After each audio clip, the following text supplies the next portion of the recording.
The sound of dragons screaming, cities burning, families destroying each other over a chair made of sword. For more than a decade, that's been Westeros. And don't get me wrong, I love it. I grew up with Game of Thrones. I defended House of the Dragon online like it was a full-time job. But be honest with me for a second, how many civil wars is too many? How many silver-haired Targaryens do we need to watch slowly lose their minds? How many dragons can die before it stops feeling special? Because lately, something feels off.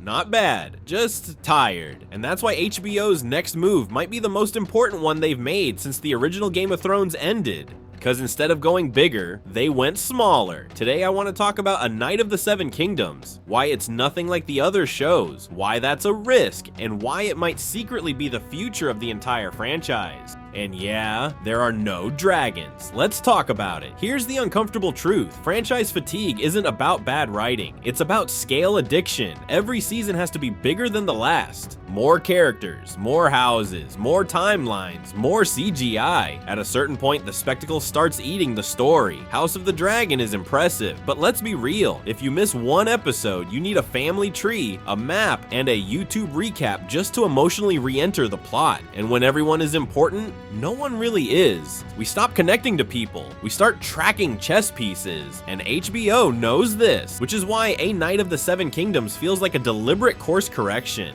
almost like an apology. A Knight of the Seven Kingdoms is based on George R.R. Martin's Dunk and Egg novellas. No throne, no dragons, no end-of-the-world prophecy, just two people.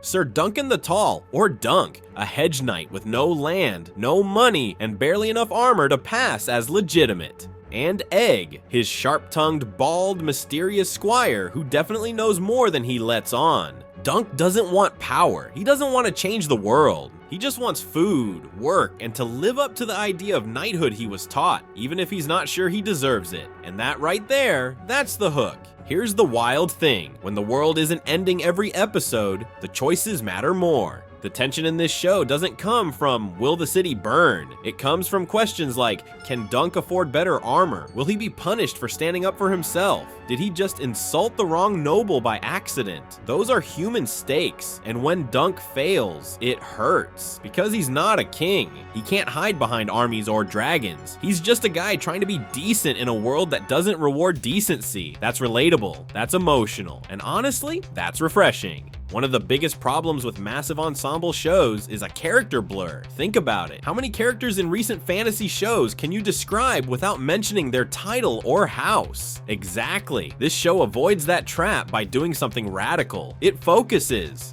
Dunk and Egg are the show. Dunk is physically intimidating but emotionally awkward. He's honorable to a fault. He's slow to understand politics but fast to defend the weak. Egg is clever, brave, impatient, and hiding something big. Together, they're messy. They argue, they fail, they grow, and because the cast is smaller, the show has time to breathe. Moments linger, silences matter, jokes land. There's actual humor here, something Westeros has been missing for a while. The show is set about 90 years before Game of Thrones. The Targaryens are still in power, but the dragons, long gone, which changes everything. Power now comes from tradition, fear, and reputation, not fire. We'll see famous historical figures, but not from balconies or war rooms. We see them from Dunk's perspective. To him, a prince isn't a political concept. He's a terrifying man who could have you executed for one wrong sentence. By keeping the camera at ground level, the lore feels new again. The history isn't explained, it's experienced. And yeah, if you love Easter eggs, this show is going to feed you. Let's talk business for a second. Big dragons mean big budgets. Big budgets mean long gap. Long gaps mean people move on. A Knight of the Seven Kingdoms fixes that. Lower CGI, shorter production cycles, more consistent releases. Season 2 is already planned for 2027. That matters. This is HBO learning how to make Westeros sustainable. Not louder, not bigger, smarter. Will this replace the big shows? No. People will always love dragons and massive battles. But I genuinely think this proves something important, that audiences don't want less Westeros. They want different Westeros, stories about honor, about friendship, about survival. Sometimes you don't need a dragon to feel wonder. Sometimes all you need is a decent man, a sharp sword, a long road, and yeah, a bald kid with secrets. So what do you think? Are you excited for A Knight of the Seven Kingdoms? Or are you officially done with Westeros? Let me know in the comment. This has been Demi, and this is Frame Drop. I'll see you in the next one.